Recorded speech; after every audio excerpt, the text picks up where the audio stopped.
கடந்த முறை நானும் பாஸ்டர் ரோஷன் அவர்களும் மதுரைக்கு ஊழியத்திற்காக போயிருந்தோம். நான் ஒரு சபையில பேசினேன், அவரும் ஒரு சபையில பேசினார். அப்புறம் இருவரும் வந்து அந்த ஊழியத்தெல்லாம் முடிச்சுட்டு இடத்துக்கு நாங்கள் சாப்பிட இன்னொரு பாஸ்டர் போய் நம்ம பேசிட்டு சாப்பிடலாம் முடிச்சுட்டு அந்த பாஸ்டர் அம்மா வந்து ஹாஸ்பிட்டல் இருந்தாங்க. அப்போ அவரை நாங்கள் பார்க்க போகும்பொழுது என்ன செஞ்சோம், அந்த பாஸ்டர் அம்மா போய் ஹாஸ்பிட்டல் மதுரை ஹாஸ்பிட்டல் பார்த்தோம். பார்க்கும்பொழுது அவங்களுக்கு கேன்சர் கட்டி, ஜஸ்ட்ல வந்து கேன்சர் கட்டி. அவங்க வந்து அட்மிட், அவங்க என்ன சொல்றாங்க, டாக்டர் கேன்சர் கட்டி இருக்குது, அதே மாதிரி ஆபரேஷன் செய்ய வேண்டிய சூழ்நிலை இருக்கும், அது நாங்கள் ஸ்கேன் எல்லாம் எடுத்து இதெல்லாம் ப்ராசஸ்லாம் நடந்துட்டு இருக்குது.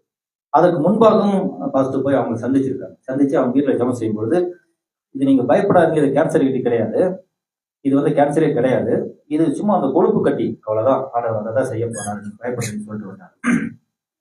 ஆனா அதுக்கப்புறம் நம்ம ஜஸ்ட் போய் நைட் திருப்பி ஹாஸ்பிட்டல் அட்மிட் ஆகி நாங்கள் போய் பார்க்கும்போது ஹாஸ்பிட்டல் இருக்கிறாங்க.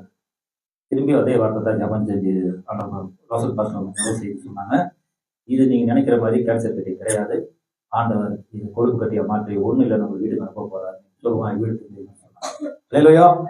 அதே மாதிரி டாக்டரோட ரிசல்ட் என்ன வந்துச்சுன்னா, அது கொழுப்பு கட்டி கேன்சர் கிடையாது சொல்லிட்டு கர்த்தர் அப்படியே மாற்றினார். அல்லேலூயா. கரங்களை தட்டி கர்த்தருடைய நாமத்தை மகிழ்ச்சி. நிறைய சாட்சிகள் இருக்குது.